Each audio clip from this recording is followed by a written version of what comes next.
que se diz para uso recreativo com compostos com THC, que não é esse não é meu objetivo. O objetivo da palestra é mostrar a função medicinal trazida pelo canabidiol. Entendi.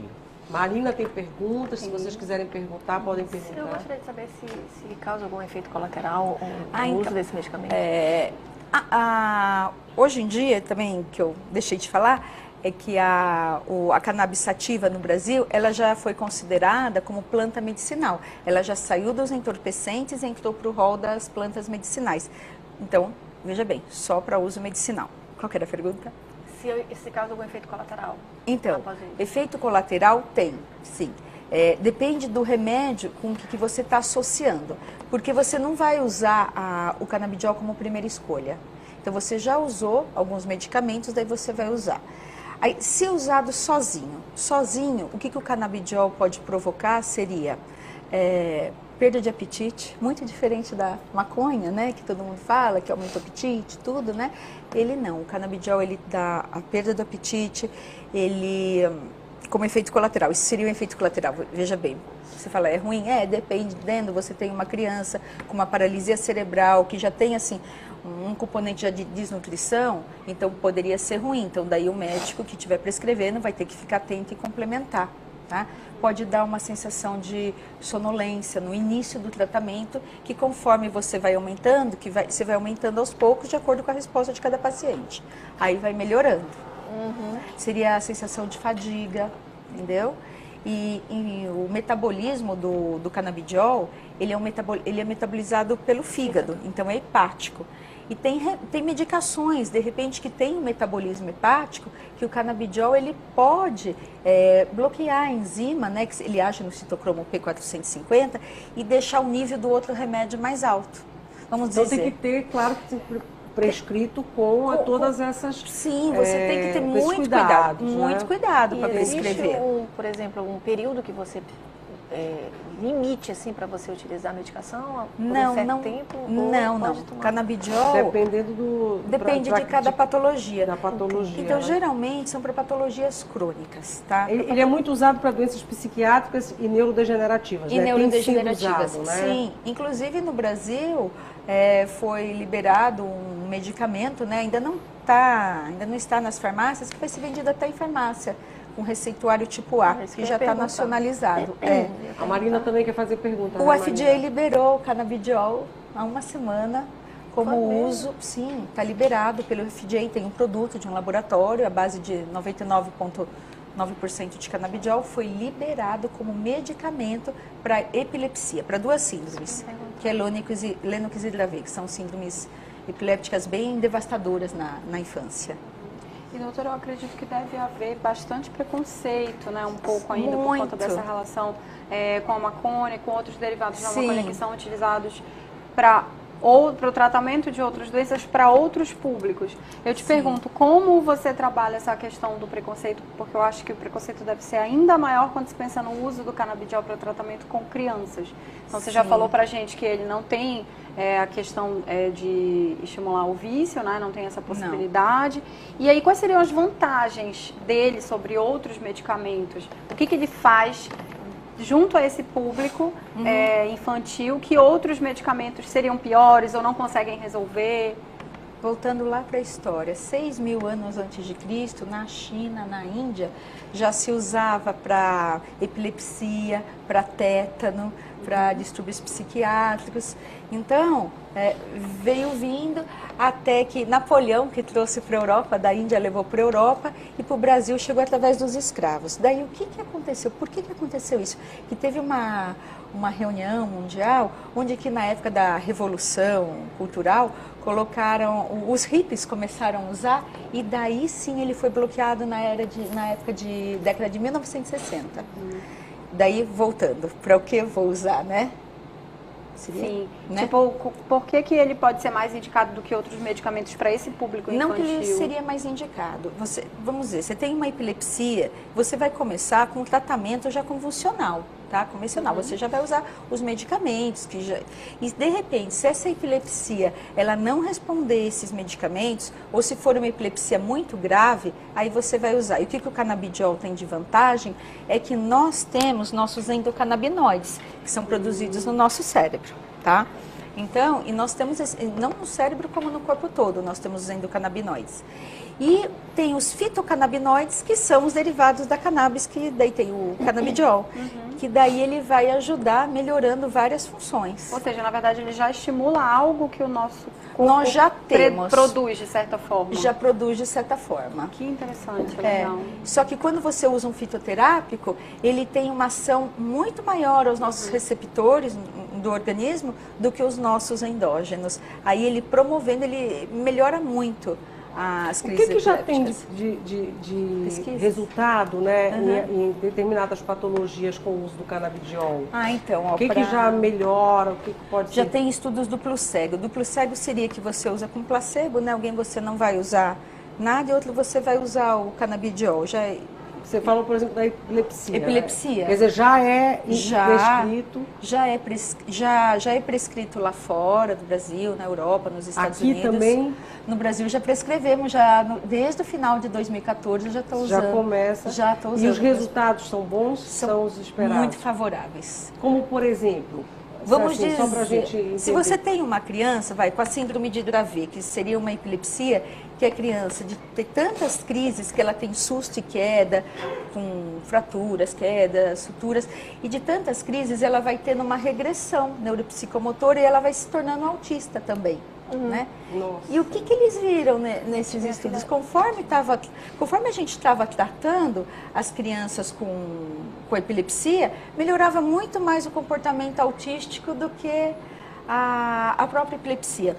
Se você tem uma crise, uma criança que tenha 20, 50 crises ao dia, de repente você baixar para 1, 2 ou 10 crises ao dia. Doutora, mas esse não tratamento... é a cura, não é a cura. Claro, Ninguém está prometendo cura e não. Ele é indicado no caso da epilepsia, nos casos mais severos, porque a gente sabe que existem vários tipos de epilepsia. Eu lhe falo isso porque a minha filha, quando criança, teve um tipo de epilepsia que não era convulsiva, chamada síndrome de ausência.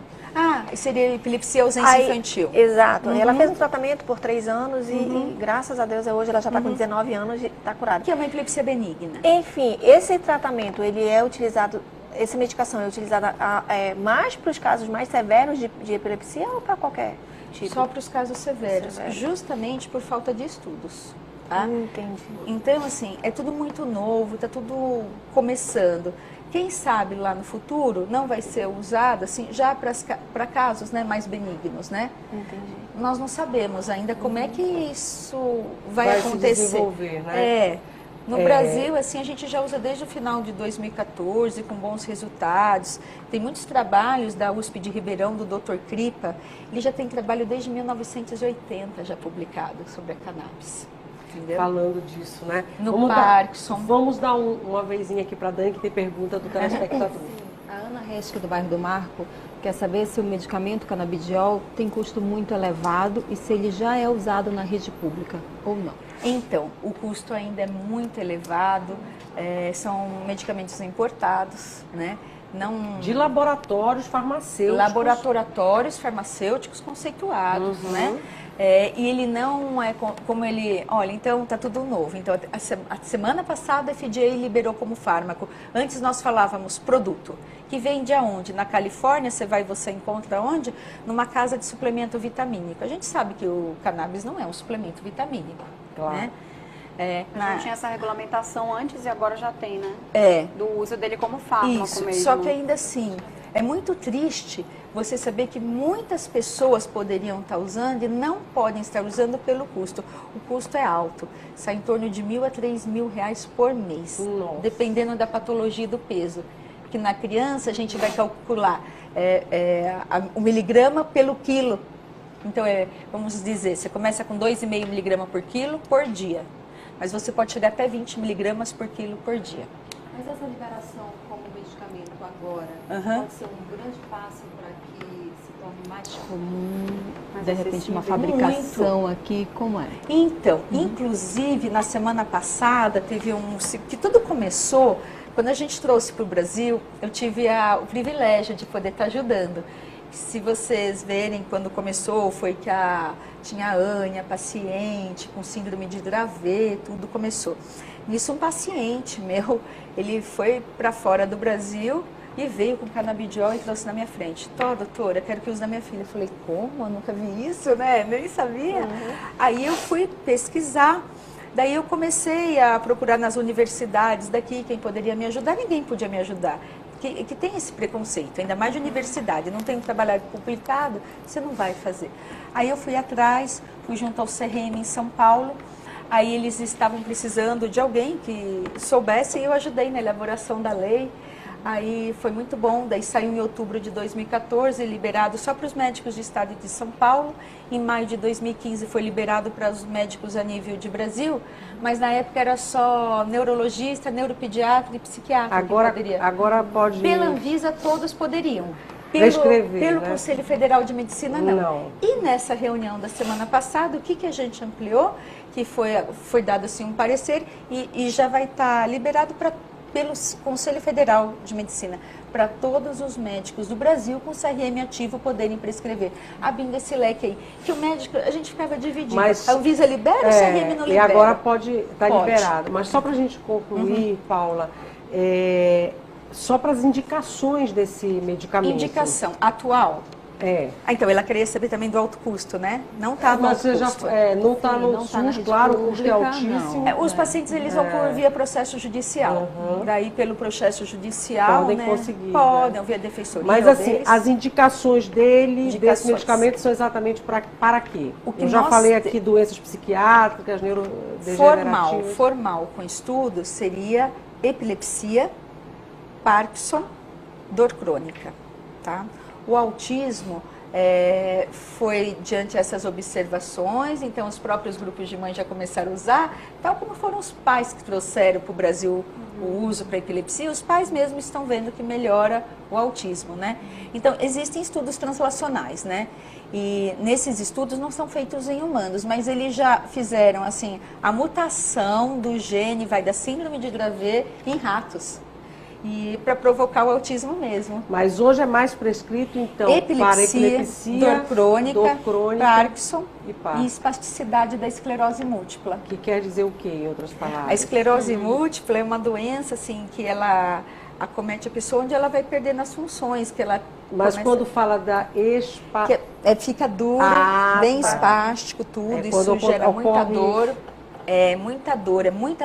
Então, o canabidiol, ele vai agir no cérebro, no local onde controla o movimento. Então, ele diminui a espasticidade, ele age também no sistema de recompensa, tudo. Ele vai melhorar o humor, vai melhorar a dor desse paciente. Então, vai dar não vai curar. É a primeira vez que você vem a Belém? É a segunda. É a segunda? E você vai fazer uma palestra sobre canabidiol aqui. E você vai fazer uma palestra nesse simpósio. Sim, amanhã. Falando sobre tudo isso. Sim, a doutora Regina Selle, a neuropediatra. Era ela que era médica da minha filha. A doutora Regina, ela é uma ótima médica. Gente, então esse é o segundo simpósio estadual sobre o canabidiol. Amanhã, né? Amanhã, de manhã.